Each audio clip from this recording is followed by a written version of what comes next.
Ringmaster LeBron's free agent circus last week was a far cry from 40 years ago when, without the aid of Twitter, the internet, or the worldwide leader, the first real stand was taken for an athlete's right to choose the team he plays for. I'm talking about the late Curt Flood, Cardinals center fielder, 7-time Gold Glove winner, and the man who was willing to challenge Major League Baseball's reserve clause, which he likened to slavery in allowing teams to hold their players' rights in perpetuity. He took his challenge all the way to the Supreme Court, and while he lost, if you'll excuse the pun, the floodgates were opened. In 1975, on the groundwork laid by Flood, the reserve clause was struck down and baseball's free agent era began, with other sports soon following. And while you may not like all aspects of free agency as it stands today, you can't argue against Flood's basic belief 40 years ago. A man should have the right to determine his own destiny. I guess even if that destiny involves a 1-hour primetime special.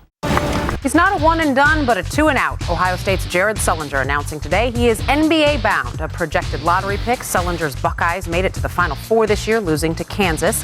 He averaged just under 18 points and 10 rebounds a game this season, his second as an All-American.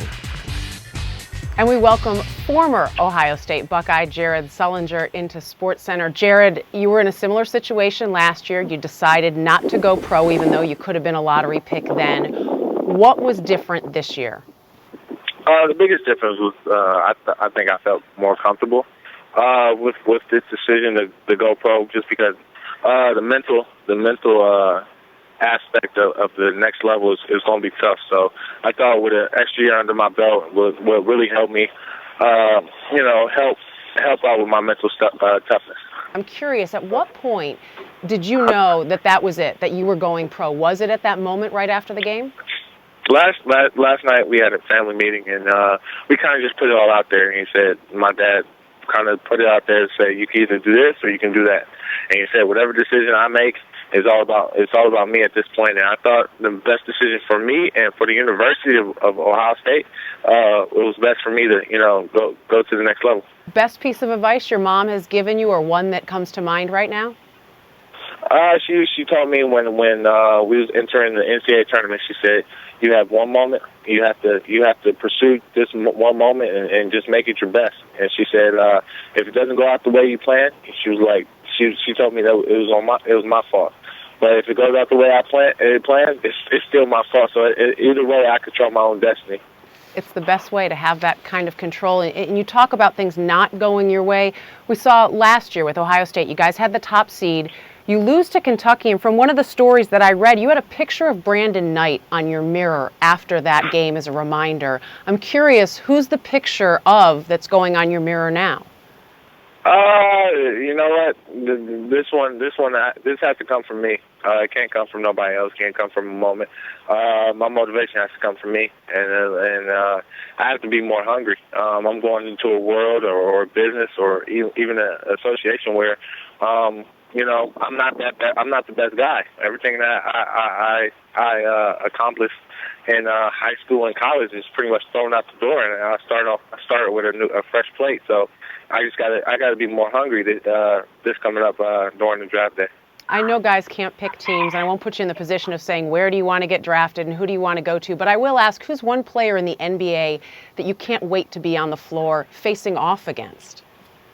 If there's one player I can't wait to be on the floor with, it's probably just watching how Kobe Bryant handles his business. I think he's a pro's pro, and everything he does is all about winning. He has raw determination, and he has a mindset that nobody can match. And I just want to see that mindset personally, and watch it how he become the player that he's become. Yes, certainly that mental toughness that we were talking about before. Kobe knows all about that. Well, Jared, congratulations on your decision.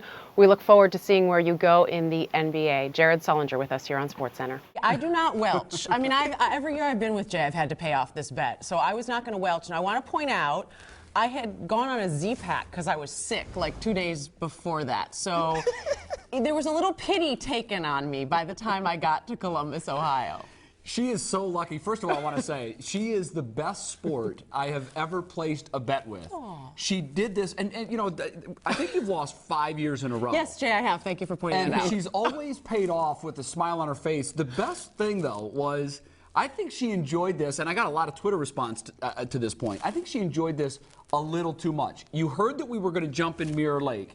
It was frozen because she was sick. There was a small piece by the fountain that was. He could have made me go in. I could have made her do it. Instead, we had to improvise a little bit. We did part one yesterday afternoon at Mirror Lake, and then the best part was last night. Take a look. Right in here. There we go. I get to mess up. Make a nice big snow angel. Very good. Gold bucks across the top. Yeah. No problem. No problem. Because these And lovely no funny business. scarlet and gray pom-poms give me a great ability to do it. Yes. So I'm trying to like not mess with the perfection. Do you know how to spell bucks? Did they teach you that at Michigan? Yeah, we're the smart school, remember? Oh, okay. Here we go. All right. So bucks. What? No. And we are going to teach her how to do first floor. Okay. Okay. Is that hard? Is that hard? It's good. She's The look on your face was it's really hard. Say goodbye to Jim Dressel. Hello to your newest Buckeyes cheer. You look marvelous. Let's do this.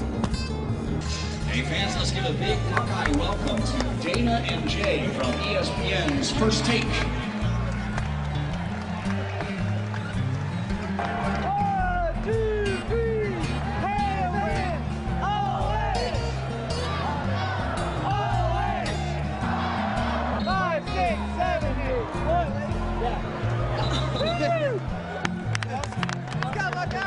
My skin is burning. These Buckeyes.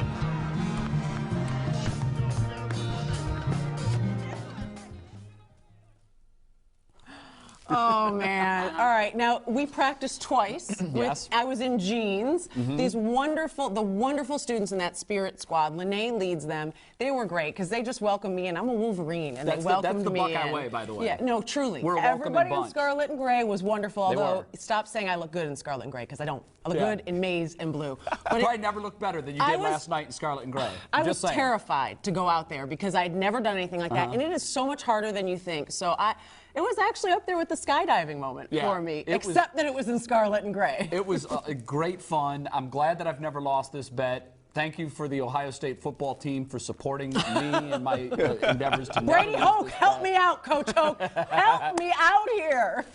In the vest Yeah, that he's we got the trust. sweater vest on. That's all I can Oh, say. yeah. You were a great sport. Thank you. I would not have been able to do that in You'll Ann have Arbor to do with it. the same smile. You're going to have to do it Not in gonna Ann Arbor happen. several years in a row. I'll make it happen. Not going Even if to I have to go out on happen. that field and play next time. It was fun. Thanks to everybody who was very kind to us. Check us out on Twitter, actually. Jay put a lot of pictures up. I did too. And go ahead and make fun because it's not going to happen anymore.